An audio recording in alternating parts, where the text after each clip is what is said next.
Welcome. Reading Goodnight Stories with Bored Grandma. Hi everyone, Grandma here. Do you have your teeth brushed? Are you ready for bed? If so, then here we go. Tonight I'm going to read to you Pirates.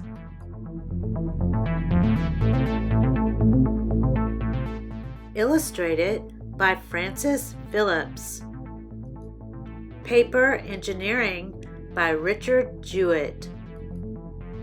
Designed and produced by Brierley Books. Words by Paul John. Dedicated to Captain R. Hi, my name's Captain R. Step inside a magical three-dimensional world of pirates. Pirates.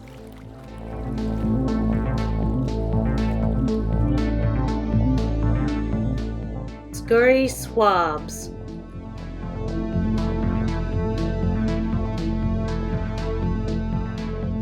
Ahoy there, shipmates. Captain James Flint's my name. Come aboard ship for a spell, and let me tell you about the pirates who terrorized the high seas when I was a lad. Scurvy dogs, people called them. Murderers and thieves who plundered ships for treasure. Well, most of them were, but there were good pirates, honorable swashbucklers who left their lives on the land to seek adventures on the high seas. I should know, for I was one of them.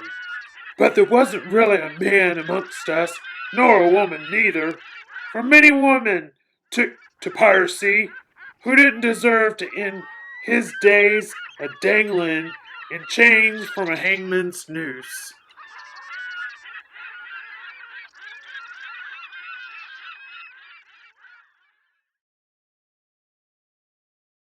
Walk the plank. Don't think because we pirates were a lawless bunch of sea dogs that we were without honor. Every pirate ship had a pirate's code written down and signed, some say in blood, by every pirate aboard. Fighting and stealing among pirates was not allowed, and harsh punishment was placed upon any who betrayed their crew to the law. Treasures was divided equally so each pirate had their fair share. Even I had to abide by the code, and I was a captain.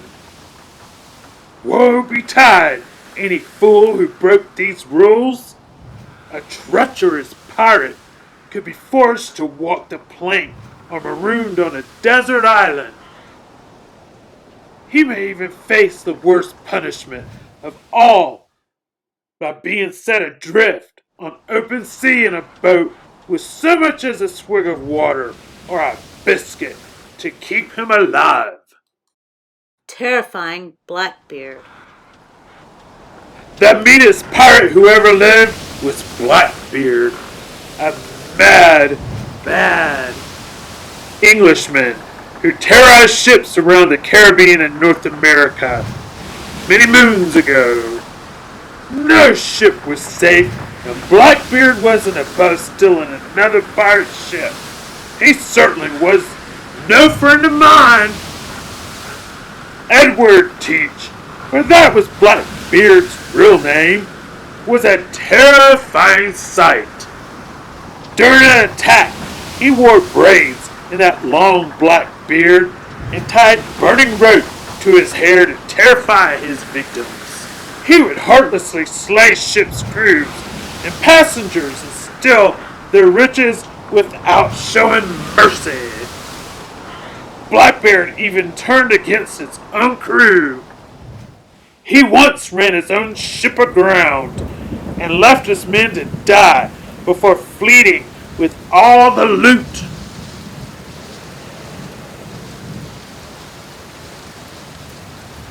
A hard life. A fortune could be made when the pirates boarded a ship laden with gold, but we could wait months or even years for such a ship to appear on the horizon. And the waiting could be hard.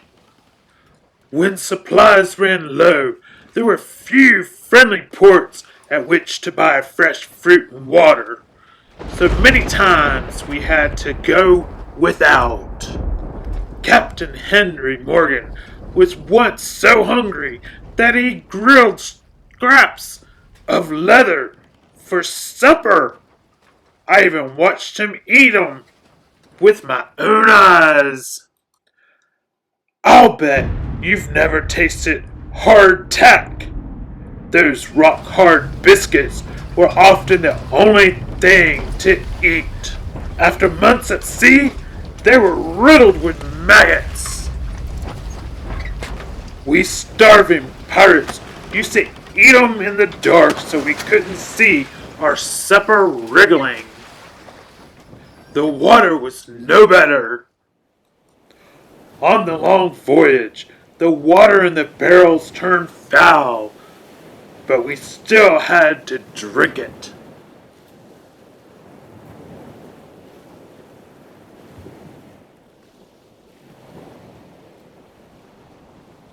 X marks the spot.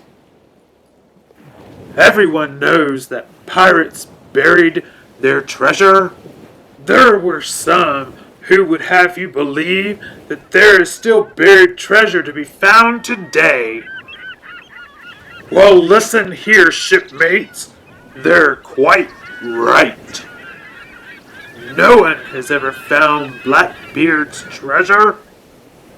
Yet some of his crew were known to have helped him bury it, swearing on pain of death never to betray its whereabouts. So where does it lie? Deep beneath the sands of tropical islands, I'll bet. Take it from this wise old pirate. There's a king's ransom in Spanish gold and jewels out there just waiting to be dug up by some lucky treasure hunter. Will it be you? A pirate's life.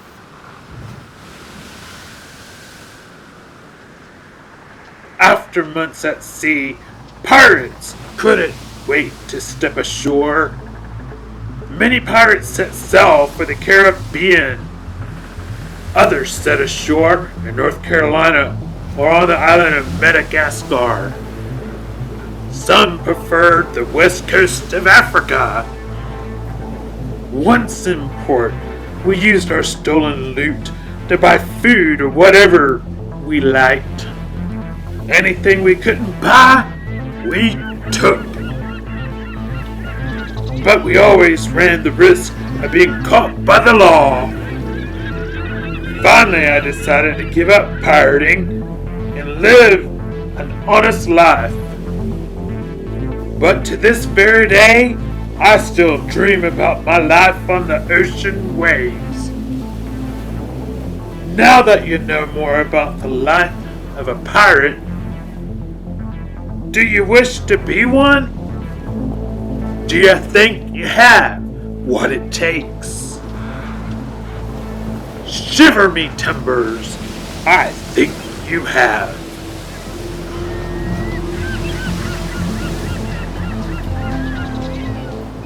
The end.